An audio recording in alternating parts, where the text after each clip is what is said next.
Now you see, it's true, we mustn't give the show away. That's why there are esoteric teachings. But on the other hand, there is another opposite extreme, which is not realizing that the show is a show. And that's as bad as giving the show away. Say you go to the movies, and you go to see some great horror movie, awful thing. Well, why does one do it? You want a thrill. And the whole of the universe wants a thrill. That's what it's all about. Otherwise it would be boring. But when you go to the movie, you know in your heart of hearts that it's only a movie. And yet you contrive to some degree to forget this while you're there. And therefore get scared and feel real creeps. But that's great. Some people like to go and cry. They go and see some tragedy and just love to weep because it's a catharsis. It gets all the salt out of you or something. I don't know. So you do this thing, and it is, we can say it's vicarious. Yeah. But that is the spirit of showmanship, of play. So one might say then that it is possible in this life to attain a sort of metaphysical courage in which you really know deep within that the most harrowing experiences that physical existence can offer are a show. Now this is the what you might call ultimate nerve. And for example, when the samurai in Japan studied Zen, that's what they wanted to get from it. They wanted to get ultimate nerve so that absolutely nothing would faze them. So there is a poem which says, "Under the sword lifted high, there is hell making you tremble. But go ahead, and there is the land of bliss." Don't hesitate. Don't be blocked. Don't be fazed, nonplussed by the illusion. Now you would say, well, that's all very well, but I can't bring myself to that. I start to shake and I can't stop it. It's not to do with my will. And no amount of gritting my teeth, clenching my muscles, exercising my willpower can get rid of the shakes when I am really scared. That's true. But you must remember that the secret to all this is not to be afraid of fear. When you can really allow yourself to be afraid, and you don't resist the experience of fear, you are truly beginning to master fear. But when you refuse to be afraid, you are resisting fear. And that simply sets up a vicious circle of being afraid of fear and being afraid of being afraid of fear, and so on. And that's what we call worry. Worry is simply a chronic condition. And people who worry are going to worry no matter what happens. Because when one possible threat is exterminated, they will immediately discover another. Because worry is an infinitely skinned onion. And you can go on and on and on, because the moment you reduce the size of the onion and you get your worry down to about this, suddenly your whole sense of distance and size changes. And because you're looking so intently at this little onion, it fills your whole field of vision and is once again a big onion. See? You start peeling that down. But as you get another one about this size, then it enlarges itself in your judgment and your sense of values. And once more, it's colossal. Now, that's always going on. So if you are disposed to worry, there is always plenty to worry about. You make plenty of money and you have no troubles about that, then you start wondering if you're going to get a disease. And the doctor says, no, it's all right, you've nothing wrong with you. Then you wonder if you're going to get into an accident.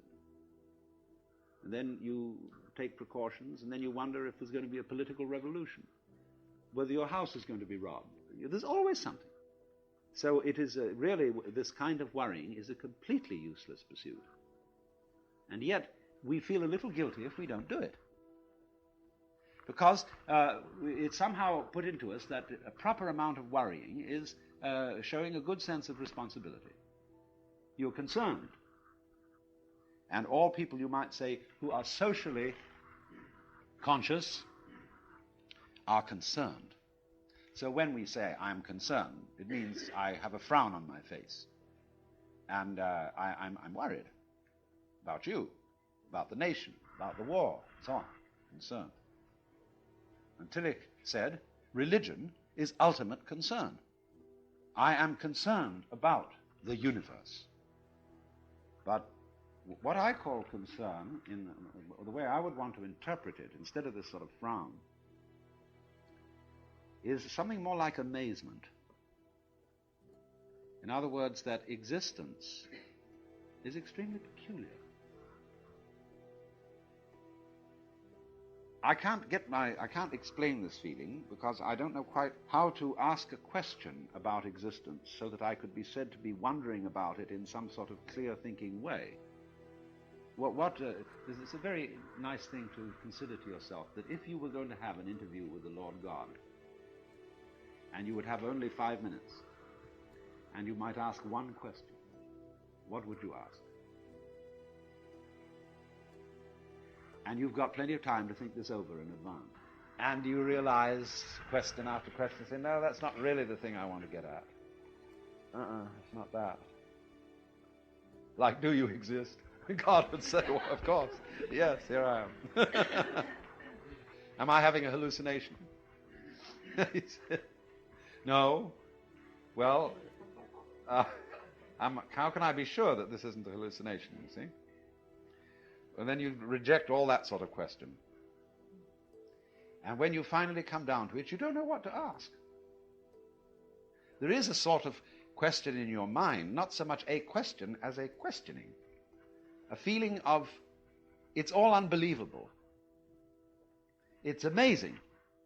I wonder at it. I marvel at it. It is a miracle that there is anything.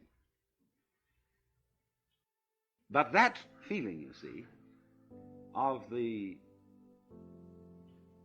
marvelousness of being is what I call, or would want to mean by Tillich's phrase, ultimate concern. It's also love is involved in it. See, that's the part of the problem of an abstractionist culture such as ours. As I indicated, we are not materialists, we are abstractionists. A materialist is a lover, and therefore is somebody related to the present. Because, you see, you can't love except in the present. So, if then you try to obliterate fear, the fear that black may win, you're working in the wrong way. To attack a fear is to strengthen it. Because immediately you feel guilty if you don't succeed, or you feel inadequate.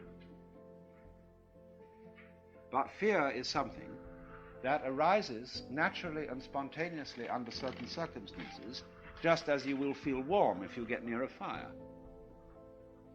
And you can't go up to a fire without some sort of self-hypnosis and then say, well, I refuse to be warm. There's something a bit weird about that. On the contrary, it is very natural to be afraid.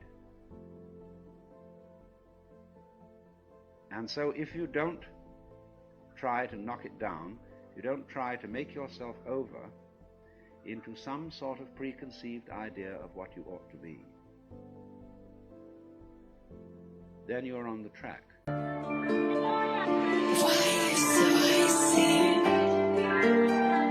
We have before us the opportunity to forge for ourselves and for future generations a new world order. A world where the rule of law, not the law of the jungle, governs the conduct of nations. A new world order. La crise est mondiale.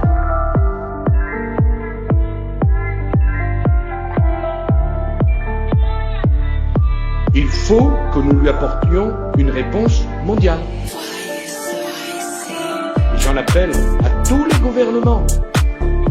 Aucun d'entre nous n'en sortira en faisant sa propre politique dans son coin, isolé de ce que font les autres.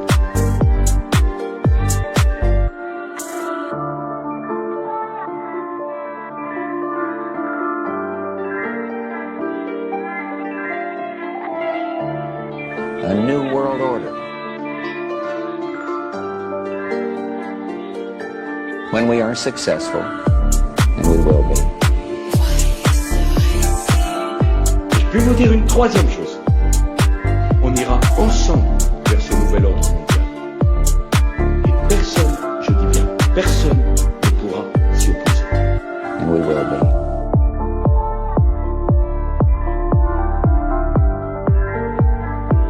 The decision of one man to launch a wholly unjustified and brutal invasion of Iraq. Of Ukraine.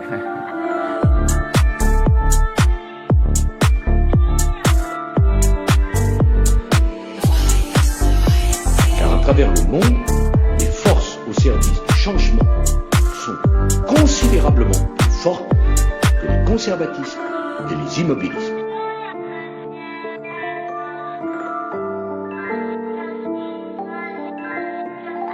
Je finirai par là. Je vous remercie de cet engagement parce que on est dans une période où on refonde. On est en train de réinventer un modèle. C'est plus dur de le réinventer quand tout n'a pas été détruit.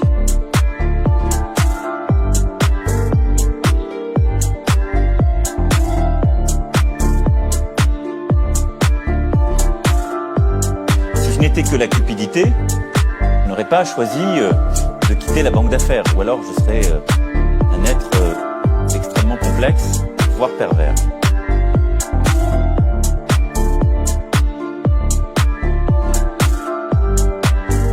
C'est ça la réalité, mesdames et messieurs les députés. Si vous voulez pas l'entendre, sortez d'ici. On ira ensemble vers ce nouvel ordre. On ira ensemble vers ce nouvel ordre. Personne, je dis bien, personne ne pourra s'y opposer. Je dis bien, personne ne pourra s'y opposer. Et personne, je dis bien, personne ne pourra s'y opposer.